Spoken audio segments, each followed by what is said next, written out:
Так, дорогие друзья, всем доброй ночи. Провожу этот ритуал в прямом эфире, потому что мне еще много чего нужно снять. И у меня нет времени ждать, пока будет долго загружаться ролик. Поэтому я решила снять в прямом эфире ночью. Тем более, когда мало народу, не будут мешать. Собственно говоря, подарить вам, а утром уже вы просмотрите сами. Вообще-то этот ролик хотела назвать такой, знаете, вернуть мужа домой для баб. Но потом передумала, что это будет как-то оскорбительно звучать. Ладно уж, сегодня я милосердна. А еще хотела на главную заставку поставить такого кота-бледуна, которого домой вернули. А тоже передумала. Думаю, не симпатично смотрится. Ладно. Пущай будет любящая пара. Хотя кот-бледун – это идея неплохая. Согласны? Так моя бабка называла мужиков. Коты-бледуны. Ладно. Что-то прям в начале юморная получается вещь. Итак, как вернуть своих котов-бледунов обратно домой? Хотя нахер они вам нужны? Я бы на вашем месте прям ходите по всяким этим гадалкам, тратите миллионы. Вон аж квартиры продают, отдают. Ради чего? Ради того, чтобы соперницу извести. Что я могу вам сказать, господа товарищи? Ой.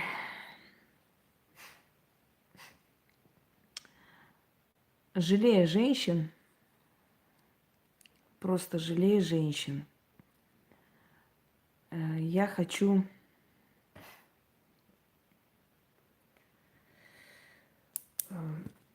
вам подарить очередной ритуал, который вам поможет не ходить и платить всяким аферюгам, а самим попробовать это сделать. Понимаете, самим попробовать сделать этот ритуал. Сейчас, секунду, я отключу звук. Уже не первый ритуал, и не второй, и не первый зазыв, который я вам дарю. Для чего я это делаю? Сейчас объясню.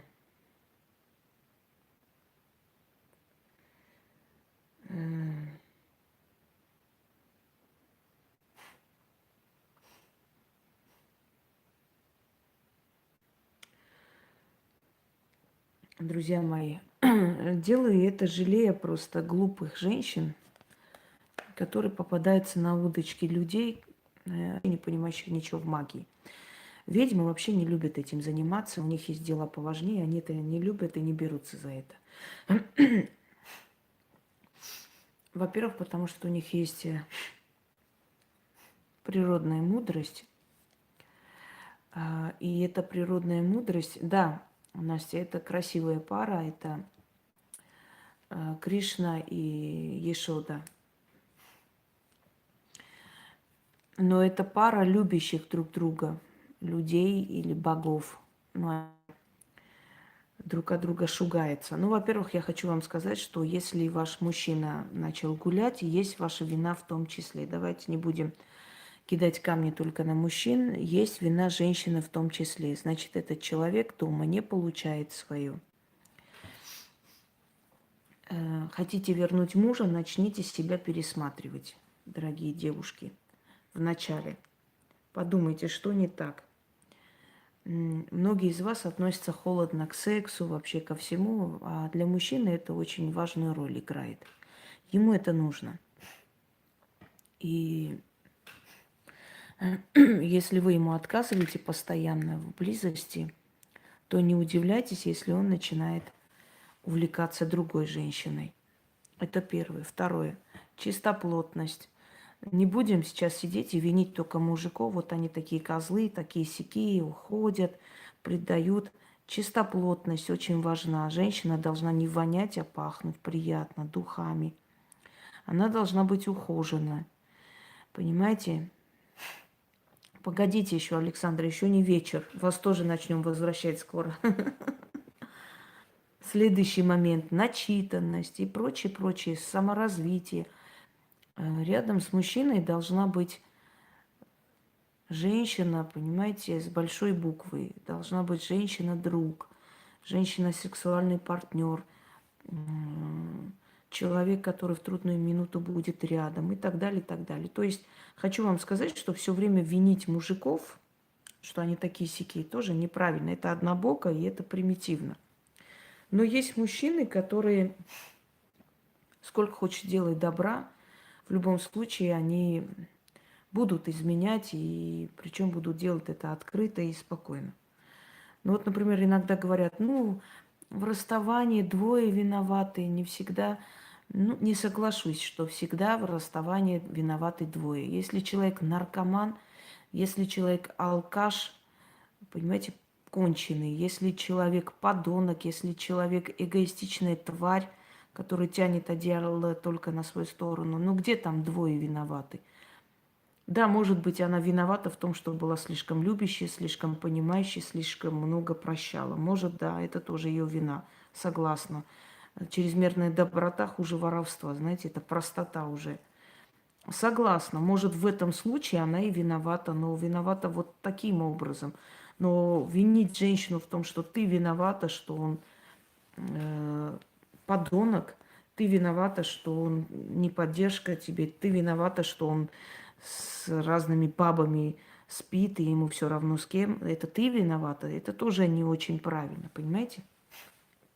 То есть, если вы любите друг друга, если вы понимаете, что ваш муж все же увлекся другой дамой, или вы знаете эту женщину, или вы не знаете, но чувствуете, что он увлекся ей, потому что вы себя повели неправильно, то тихо, мирно, без скандалов возвращайте его. Э, Понимаете как? Что хочет любовница? Любовница всегда хочет, чтобы вы дома скандалили, чтобы вы его достали, чтобы он устал от вас, просто вещи собрал и перешел к ней. По сути, она права, потому что она считает так: если ты спишь со мной, если ты живешь со мной, значит, тебе со мной хорошо. Почему я должна быть на вторых ролях? Раз ты со мной живешь, значит, живи со мной официально. Но вы же знаете, что мужчин, пока не поймаешь за руку, никогда не докажешь. Эта женщина может набраться смелости уйти к любимому человеку. Понимаете? То есть влюбиться и уходить. И это может женщина. Мужчины, они пока их не застукаешь, не поймаешь на месте преступления, и то будет клясться, что она там упала в его постель, там он пьяный был, не помнит ничего и так далее. Тут же отключится память и все на свете. То есть у мужчин не хватает смелости уйти, а женщина может это сделать. Так вот, любовница хочет, чтобы вы скандалили, кидались друг на друга, и в итоге он ушел. Вот что она хочет. Если вы чувствуете свою вину в том, что рушится ваша семья, если вы чувствуете, что вы себя повели глупо, значит, возвращайте его, но возвращайте без скандала, без крика. Пересмотрите себя, начните за собой ухаживать. Знаете, глупая женщина следит за мужем, а умная за собой. Дорогие женщины, вот от самодостаточной женщины ни один мужчина не уйдет.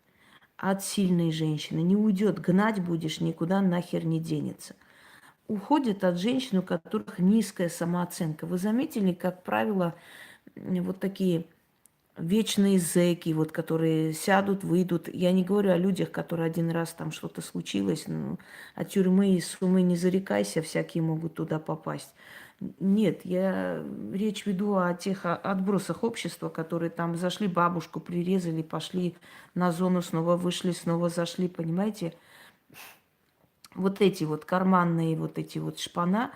Вот вы заметили, с кем они переписку ведут на зоне и с кем встречаются или с кем вообще потом, на ком женятся или с кем живут? На женщинах, у которых низкая самооценка.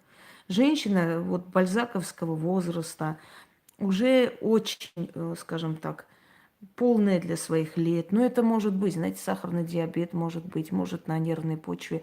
Полнота это не говорит о том, что женщина, она некрасива. Совершенно. Можно увидеть такую доску вообще, как и лошадь просто. Никакой притягательности. А можно полненькую женщину, которая приятна и внимания столько. Это не показатель, поверьте мне. Полная женщина тоже может за собой смотреть и так шикарно выглядеть, что просто по ней сохнуть будут, понимаете? Это зависит от того, как ты себя преподашь. Я знала таких полненьких женщин, причем вот более всего полнота у женщин восточных кровей, но еще и тюркоязычная, вот тюркская кровь, если есть, они склонны к полноте. Татарки быстро полнеют, они всю жизнь полуголодные ходят, если хотят не полнеть. У них круглое лицо, и это их бесит, раздражает, они все время пытаются там на диеты всякие садятся, как там говорят, на одной диете не справляюсь, приходится на 3 сидеть. Вот. Азиатские женщины, узбечки тоже очень склонны к полноте. Ну, у них такая вот фигура, такое строение, что они быстро полнеют. Но я хочу сказать, что от этого ничего не зависит, понимаете? Можно ради полной женщины бросить такую палку и пойти за ней куда угодно. Дело не в этом. Пересмотрите себя как женщину. Вот в чем вы не правы. Вы можете даже спросить его. Женщины иногда спрашивают, вот что во мне не так? И прислушайтесь к нему, когда он говорит. Не надо сразу раздражаться, что вот вы там, вот ты свинья неблагодарная, ты не ценишь, я вот такой ради тебя это. Прислушайтесь к своему мужчине, что он говорит. Он может сказать, мне не нравится, что ты, например, ну, дома грязно, мне стыдно, вот люди приходят в любой момент, а я не могу никого пригласить, понимаете? Он может сказать, мне нужен секс, а ты холодна ко мне, да. И прислушайтесь к этому. И если вы любите этого человека, если вы хотите с ним быть, потому что, знаете как, люди иногда могут уйти друг от друга, разойтись, даже жить с разными. Но, да-да-да, но потом могут пересмотреть свои взгляды, прозреть, и вот тогда все будет хорошо. Знаете, когда пары расстаются, когда люди встречаются, они вместе должны расти. Вот вместе должны подняться. Если один из них поднимается, а второй остается на том уровне, ну, вот они полюбили друг друга в 20 лет, вот поженились. Вот один остался на уровне 20-летнего, а второй поднимается. И ему уже 40-летнему неинтересно 20-летняя тупая курица. Они должны были вместе подняться в 20 лет, это совершенно другое. Ну ладно, если бы у тебя тело было 20-летнее, но понимаешь, как тело уже бабки, а мозги ребенка. И вот как бы нечем брать уже его. О вечной любви пускай пишет Шекспир, он хорошо написал. Он и убил Ромео и Джульетту вовремя. Он вовремя убил, понимаете? Потому что Джульетта бы пополнила по бабам, и любовь бы закончилась. Поэтому он убил их в тот момент, когда были они на пике влюбленности. Вот в чем дело. Так вот, дорогие друзья, всю жизнь надо стараться, всю жизнь нужно удивить своего мужа, всю жизнь он должен в вас эти чувства пробуждать и так далее. Потому что вот эта вот горячая любовь, постель, ну надоедает, устаешь реально. Ну кому эта постель вечно интересна? По-моему, никому. Люди иногда специально выбирают такую работу, чтобы ехать в разные страны, долго не видеться, там потом соединяться, чтобы чувства были свежи всегда. Потому что это надоедает, когда каждый раз маячит перед глазами, ты устаешь. Так вот, о чем я хочу вам сказать, что если вы хотите, вернуть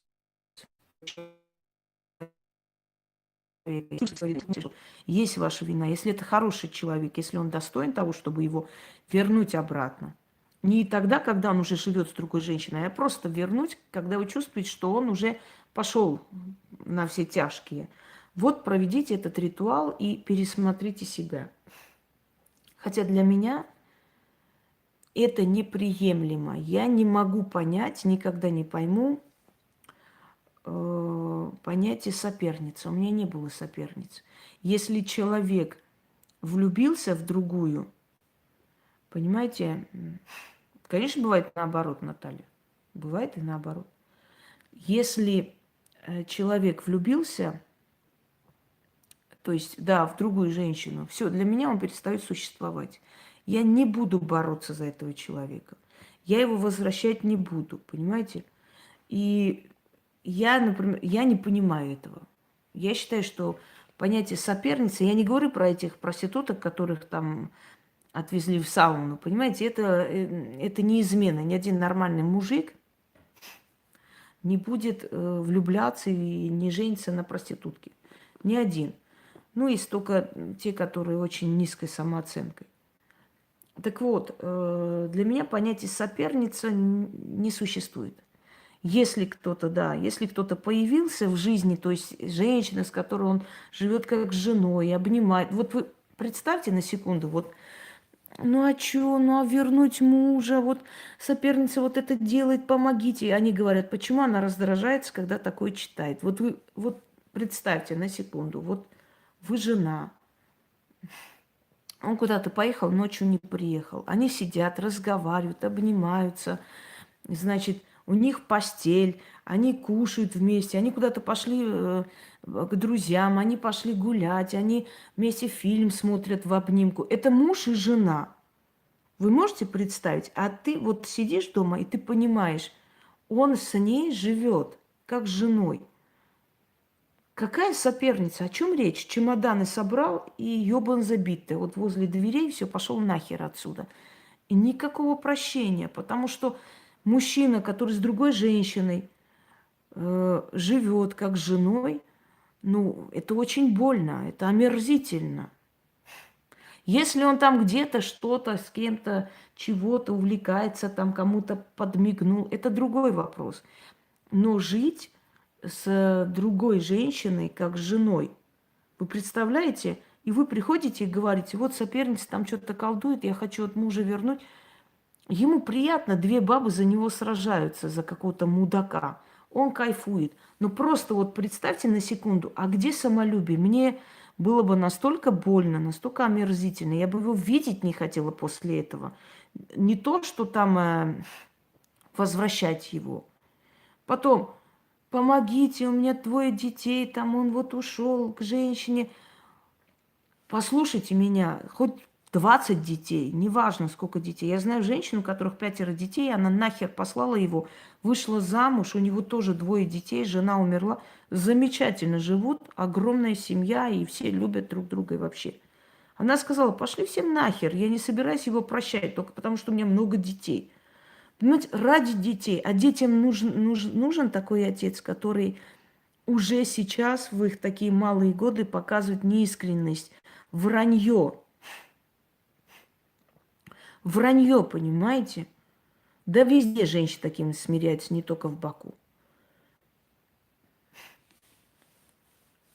Нужно иметь честность. Ты полюбил другую женщину, приди как человек, скажи, я ухожу от тебя. Я ухожу, я полюбил другую, я тебя не люблю. Все, давай останемся друзьями, я отец нашим детям, я буду помогать. Вот тогда я скажу, вот человек. Человек имеет право уйти, в конце концов, правда? Но не любит человек, он должен уйти. А когда они делают так, чтобы эта женщина просто уже изнемогла, постоянные грязные слова, постоянное рукоприкладство, пьяные драки, издевательства. Зачем? А затем, чтобы ответственность не нести, чтобы завтра сказать, вот она сама сказала, уходи, я тут ни при чем. Понимаете? Так вот, а еще им выгодно и удобно, что дома одна курица ждет, а там такая сексуальная тигрица. Вот, и хорошо, и нормально. Вот та нахер пошлет, а дома всегда есть моя курва, которая меня ждет. Вот, не будьте курицей тогда, понимаете? Дальше. Вот 2 детей.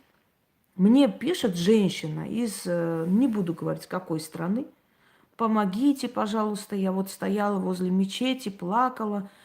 Меня не хотят никто никто не помогает, меня обманывают, я деньги там отнесла туда-сюда. Что еще она сказала? Я сейчас жду третьего ребенка, а муж привел ее домой, она сфотографировалась на нашей постели и отправила мне. А мужу говорю, он говорит, пошла нахер, ты мне не интересна, помогите его вернуть. Значит, ты, имея двоих детей, третьего носишь под сердцем,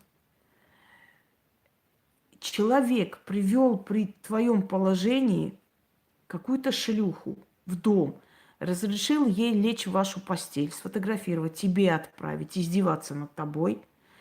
И у нас дождь пошел, и интернет стал тупить. Мне пришлось перезагружать, дорогие друзья. Все нормально.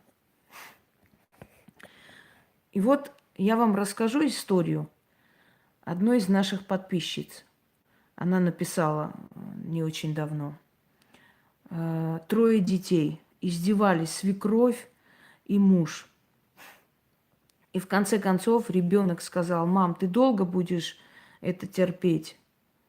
И она говорит: мне стало стыдно. Я просто собрала детей, и мы просто вот на последние деньги купили билет и улетели в Германию.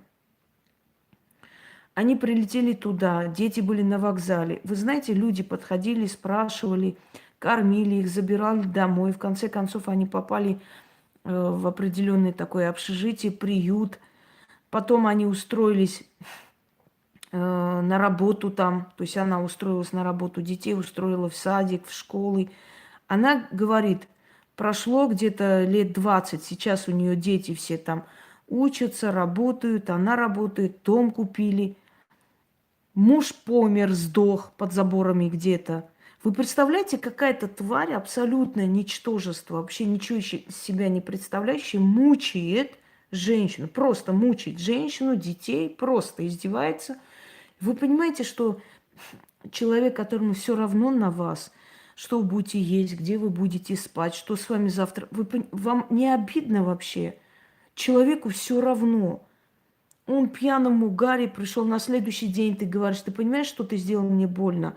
Не напоминай, я не хочу, мне это неприятно. То есть, когда он в нормальном состоянии, не напоминайте. Когда он как ублюдок приходит, все нормально, так и должно быть. Вы понимаете, вот в чем дело? Так вот, он сдох под заборами. И свекровь, умирая, просила, умоляла, то есть до того, как он сдох, просила помириться с ним. А почему? Потому что он сначала пил ее кровь. Когда он уехал, это очень часто бывает, когда свекровь издевается, понимаете, над снохой, доводит до того, что она уходит, и уже когда ее нет, он поворачивается и начинает пить ее кровь. А потом начинает просить, умолять тебе вернуться. Зачем?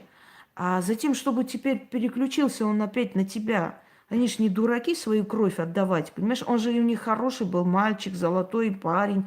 Вот если бы не ты. Они, знаешь, те, с какой мечтой это делают? С мечтой, мол, сейчас женю на более хороший, богатый. Вот нахер ты интересна. И вот они понимают, что их сын никому нахер не нужен. Никто с ним не живет больше 2 месяцев. Все убегают. И она осознает сразу же, понимает, что ж тут происходит-то, блин. Надо их обратно мирить, потому что он уже на нее кидается, понимаете? И она начинает умолять сноху вернуться и помириться. То есть вернись, пожалуйста, ради детей. Тогда детей не было, когда жрали ее кровь. И она потом мешать не будет, поверьте мне. Она научена горьким опытом. Но тебе это надо? Тебе это нахер нужно вообще? Итак, дорогие друзья, вот небольшая лекция насчет этого всего. Еще раз говорю, стоящий человек, хороший человек. Сейчас все скажут, вот он хороший, вот стоящий, прям за мной повторяют. Понимаете, иногда как скажут, я хочу вернуть, отомстить, мне так смешно мои слова, что я могу понять, вернуть мужа только чтобы отомстить ему, самой бросить. Ага, хера с два вы его бросите и отомстите. Вы думаете, я такая дурочка, вот реально. Я хочу вернуть и отомстить. Вы только рот открыли, я знаю, чего хотите. Вы хотите его вернуть, потому что самолюбия нету, а отомстить вы хотите. Сейчас то же самое скажут. Вот он хороший мужик. Но если хороший мужик, ну, возвращайте. Деньги не давайте аферистам, делайте сами то, что я вам сейчас скажу. И это очень сильно. Это уже не первый раз я вам даю эти зазывы и прочее, они все срабатывают. Это не приворот. Это вернуть, это просить судьбу вернуть его обратно. А потом вы сами решите, хотите с ним жить или нет. Понимаете, дорогие друзья? Я вам не даю привороты. Я вам даю зазывы. Я всегда говорила, если у человека есть хоть капля чувств по отношению к вам, он даст о себе знать. Итак, для начала берете его фотографию. Этот ритуал надо делать 10 дней к ряду. Каждое утро и каждый вечер. Есть терпение, делайте. Знаете эту соперницу? Хорошо. Не знаете? Неважно. Вы просто закройте от других женщин. Вот. Ага. Верните мой мусор обратно, да? Я вам даю, чтобы вы сами делаете. Но я вам еще раз говорю, ведьмы, если они настоящие практики, они никогда не нацелены на приворотах, возвратах и так далее. Потому что они понимают, что если судьба кого-то увела из вашей жизни, значит, вам дала шанс просто жить и радоваться. Недавно показывают выродка одного, женщин убивал. Короче, закрыли, естественно, навечно, пожизненно. И жена там хоть бы... Не, неправильно сказала, это другой случай. Трое подонков схватили кореянок, которые работали в поле. Вот. И этих бедных женщин забрали к себе куда-то. 3 дня мучили, издевались, насиловали, а потом убивали этими арматурой. Представляете, били столько, пока не добьют. Просто бесчеловечно убили женщин. Увидели, в поле работают люди. Ну вот опасно сейчас, вообще опасное время, даже в этом случае просто. Пришли, значит, забрали, поглумились, поиздевались и убили. Ну, естественно, не первый срок мотают. И мать их двоих там, которые, она сказала, вот я, говорит, просто смотрю на них и думаю, я их родила не для того, чтобы они людей убивали. Но раз уж такое получилось, лучше бы их расстреляли. Нечего им даже жить и кушать хлеб вообще, она сказала. И, конечно, ей было очень тяжело это говорить, но я приветствую такую женщину, потому что обычно у нас матери как начнут, ой, он не виноват, он хороший, все плохие. И я представляю, чего это ей стоило. Да, кто-то скажет, вот, сама воспитала таких, не факт. Не факт, дорогие друзья. Иногда бывает, что очень хорошая мать, просто отец выродок и генетика гнилая. И как бы она не воспитывала, как бы не вкладывала в детей, ребенок может очень разочаровать, и не факт, что она просто вот плохая мать, поэтому видно было по ней, что это не пьющая, не гулящая баба, это нормальная женщина. Но вот генетика, понимаете, вот генетика отцовская взяла вверх, и все. А у второго там беззубая алкашка жена стояла. Ну зачем так? Хоть бы пожалели, там же у него твое дитя осталось без отца. Думаю, блин, какая ж ты овца. Ты радуйся, что судьба просто спасла тебя, дуру беззубую. Потому что очередной жертвой могла стать ты, дура. По тебе же видно, что по мужчине видно, по женщине точнее видно, какой у него мужчина. Без зубов, в синяках. Это же понятно, что издевался, глумился над тобой тоже дурой, как хотел, понимаешь? И я думаю, это же надо же, какая тупица. Ты, блин, на колени встань и молись всем богам и благодари, что, понимаешь, что вот просто избавили тебя от такого, потому что такие-то сами не уходят. Это ж, знаете, такие уйдут только когда узнают, что есть другой мужик, может морду набить. Они вообще трусливые. Они же их не вытравишь же, их не выкуришь оттуда. Это же шписец. Это они все. Они, если хорошее место увидели, теплое, понимаешь, ты, это бесполезно. Я просто поражалась всегда мужчинам, которые понимают, что их ненавидят, плюют им чуть ли не в рожу, проклинают в лицо, Они все равно идут и живут с этой женщиной, понимаете? Они все равно там живут, им там последние слова. И, ну, видно же, что человек страдает, не хочет тебя видеть. И просто слезно молит уйти из его жизни, то есть ее жизни. А похеру, не самолюбие, это разве мужчины? Это тьфу. Итак, да, поэтому, когда говорят, вот, а можно присушить? Я говорю, вашу мать, присушить можно, а вот отсушить ни хера не сможешь никогда. Особенно в нашей стране мужиков отсушить это просто нереальная вещь.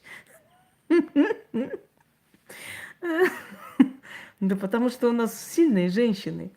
А какой дурак, как там Шариков, да? Ну да, такой я дурак, уходить отсюда.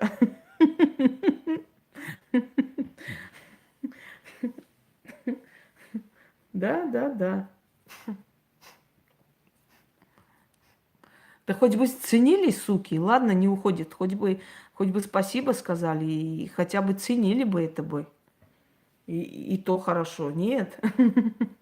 Знаете, такую поговорку, на колени к себе сяду и бороду твою буду щипать. Вот то же самое. На коленях сидят и бороду щипят человеку. Похеру. Блин, аж смешно. Каждый раз тему с этими мужиками и возвратами у меня прям комедия. Но просто уже так надоело это читать. Я же вам даже специальный ролик целый посвятила, как вернуть мужика. И главное фото быка поставила племенного. Ну сколько можно их возвращать? Ёкало мене. Просто жалко дур. Ну вот реально просто жалко дур. И жалко, что они идут, деньги тратят туда-сюда. Вот и говорю, берите сами, делайте.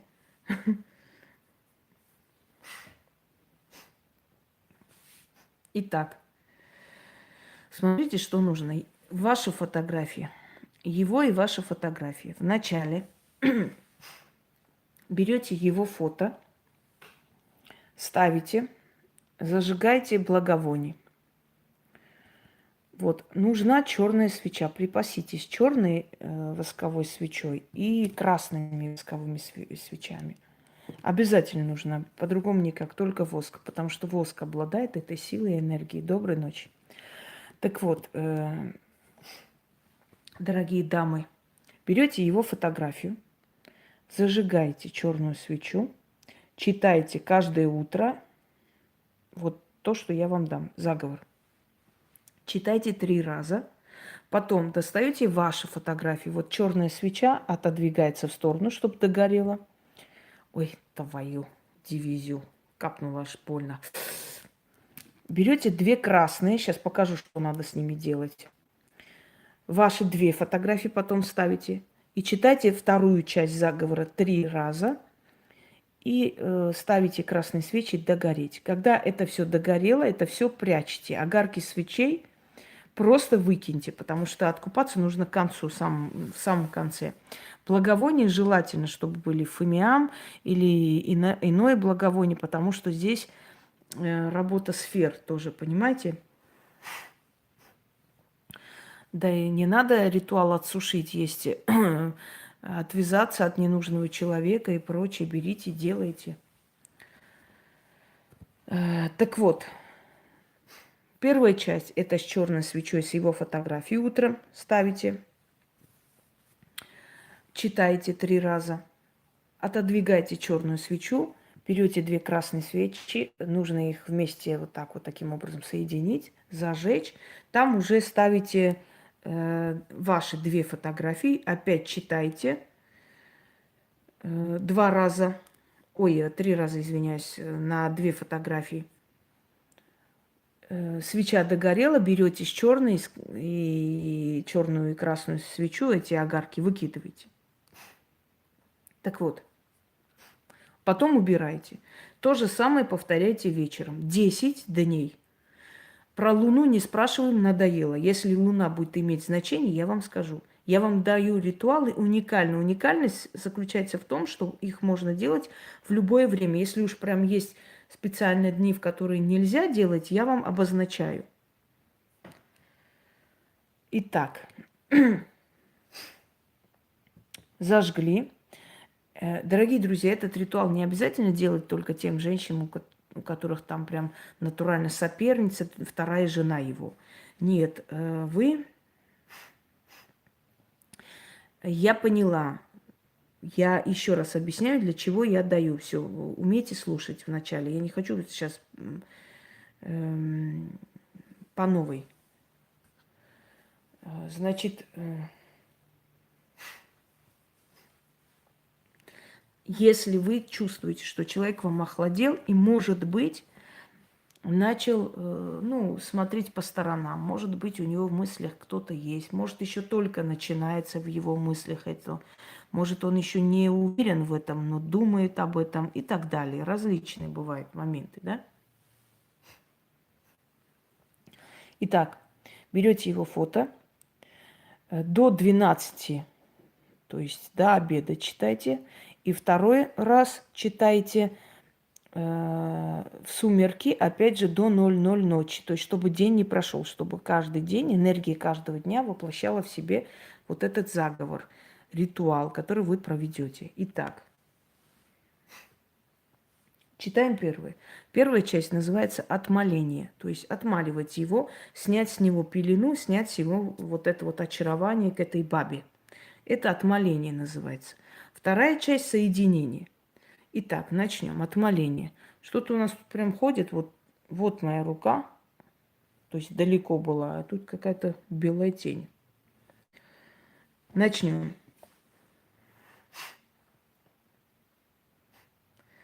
Мои хранители на мой зов летят. Глазами души на меня глядят. А я гляжу через сотни сфер. Открывается моей судьбы дверь. По ту сторону жизни и смерти черный престол. На престоле том сама судьба восседает. Она живых и мертвых знает, имена их помнит.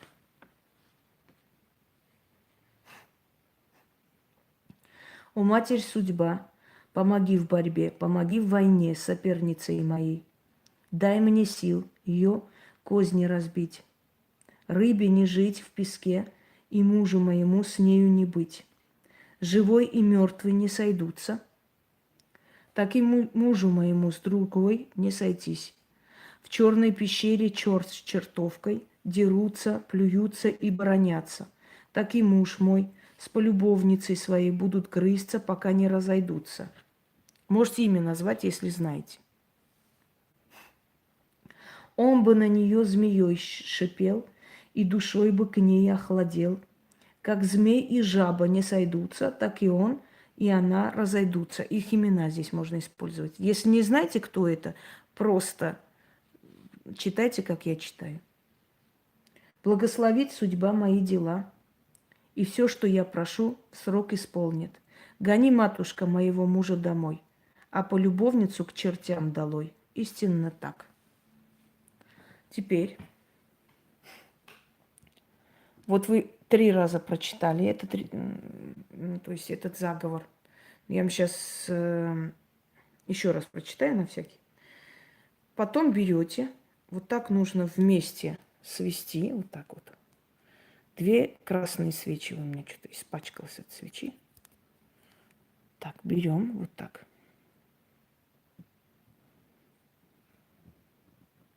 Сейчас покажу вам. Угу. Вот таким образом желательно. Смотрите. Вот. Зажигаем и читаем вторую часть. Да, полюбовница. Старинные названия, но правильные. Чтобы были красивые слова, надо тонко чувствовать свою работу. Тогда будут красивые слова. Зажигайте вторую часть, ставите... До свидания, Татьяна. Ставите вот так фотографии. Ваши нравоучения тут вообще мне не интересны. И читайте. Ты мой, я твоя. На меня молись, ярой страстью пылай, как свеча тает и плавится от огня жгучего, так и муж мой в тоске по мне сохнет от слова моего могучего. Заклинаю пламенем, алатырем, каменем, всеми силами мироздания мы навеки вместе. Твое сердце навеки мое. Ключ, замок, язык. Заклято. И 3 раза вторую часть. И оставляйте догореть этой свече. Что-нибудь подложите так, чтобы капало. И постарайтесь следить, чтобы фотография еще не заделась. Если сгорит, не падайте в истерику. Сожгите фотографии и по новой сделайте. Ничего страшного. Начнем. Еще раз объясняю. Утром и вечером, пока день не закончился, делайте этот ритуал 3 раза с черной свечой на его фотографии. Вот так ставите фото, читайте. Потом свечу черную отложили. Красную свечу вот таким образом нужно свести, поставить, зажгли, 3 раза прочитали над вашими фотографиями и ждете. Вот догорели свечи, огарки выкинуть. И в конце, когда вы уже отношение вашего мужа к вам изменится, начнется более страстное там отношение, постельное, жизни и так далее, когда вы почувствуете это все 10 дней. Если мало, еще раз повторите. 10 дней сделали, пару дней отдохните, еще раз повторите, пока вот это окончательно не закончится. И когда вы почувствовали, что там поругались, и он уже ваш, понимаете, когда вы это почувствовали, все, прекращайте это делать. Фотографии просто отложите в сторону, собственно говоря. И в конце, вот поняли, что все хорошо, идете, откупаетесь. Нужно купить красную розу, вино и 2 монеты, желательно пятаки. Относите под дерево, открывайте вино или откройте дома, вылейте немного, поставьте, розу положите, эти 2 монеты положите и говорите: навеки вместе, и ваши имена. Поворачивайтесь и домой.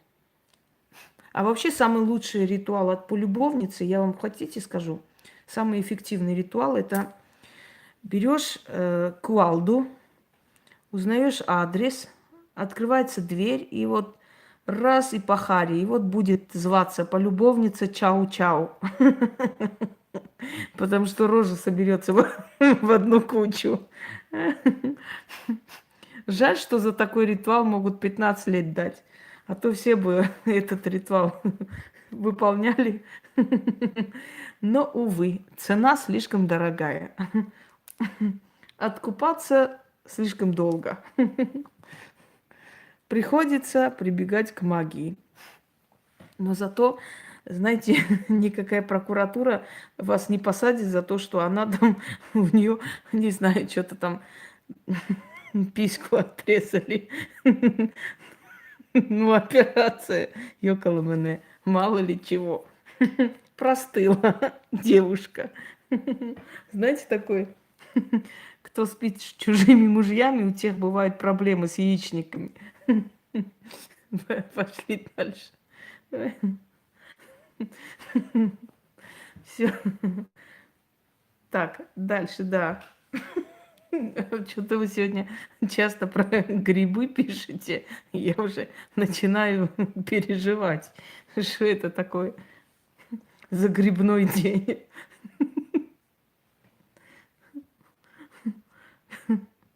Все. И последний раз прочитаю, и на этом все.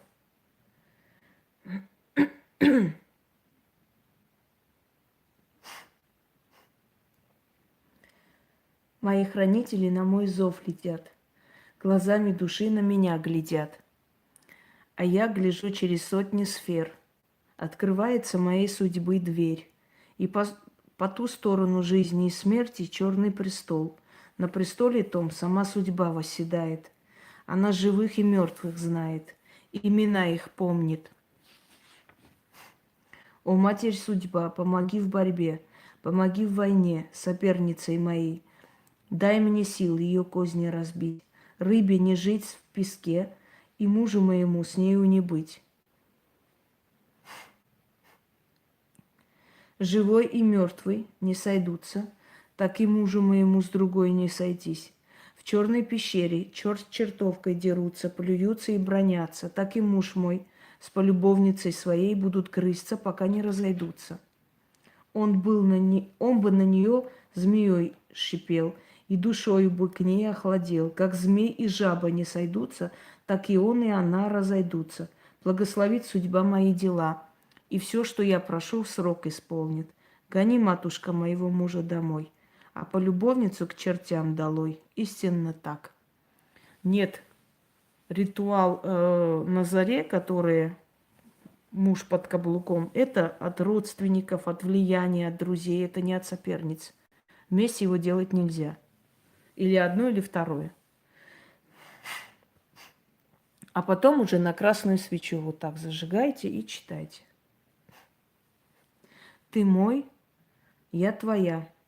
На меня молись, ярость страстью пылай, как свеча тает и плавится от огня жгучего, так и муж мой в тоске по мне сохнет от слова моего могучего. Заклинаю пламенем, а латырем каменем, всеми силами мироздания мы навеки вместе. Твое сердце навеки мое. Ключ, замок, язык.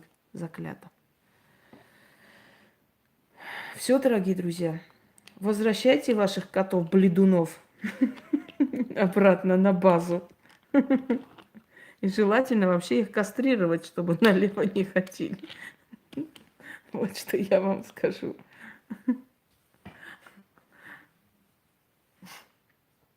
А я пойду готовиться, у меня еще очень много дел и очень много работ. Знаете, вот кипит внутри, пока я это не отдам народу, меня в покое не оставляют силы. Я объясню почему. Потому что люди проводят мои ритуалы, получают результат, им хорошо, понимаете? Они отдают эту энергию счастья богам, и силам постоянно нужна эта подпитка. Я же подпитываю своими работами Вселенную, мироздание. И поэтому они вот не дают покоя, пока ты не дашь эти все ритуалы народу, они тебя не оставляют в покое. Тебя грызет изнутри, прямо кипит, чтобы быстрее, быстрее, еще быстрее работать и так далее. Вот почему, объясняю почему. Вот им нужна эта определенная энергия опять же и снова, чтобы вы знали. Но да, дорогие друзья, пускай другие херней занимаются, а я буду делом заниматься, потому что у меня иное предназначение. Ну, посмеялись, попинали этих чмошников, и хватит на этом, потому что у нас нет времени тратить на этих выродков. Они и так уже в позоре сидят, хотя для них это великое счастье, что вообще про них кто-нибудь что-нибудь сказал. Да, как ломка у наркомана. Слава богам, не знаю, что такое ломка. Ну, примерно представить могу. Мне надо эту дозу отдать, только тогда я пойду спокойно заниматься делами. Ну, вот так вот, такой меня создали боги, собственно говоря. Вот. Всем удачи, всех благ и вашим котам тоже поменьше бледовать, иначе писька отвалится нахер.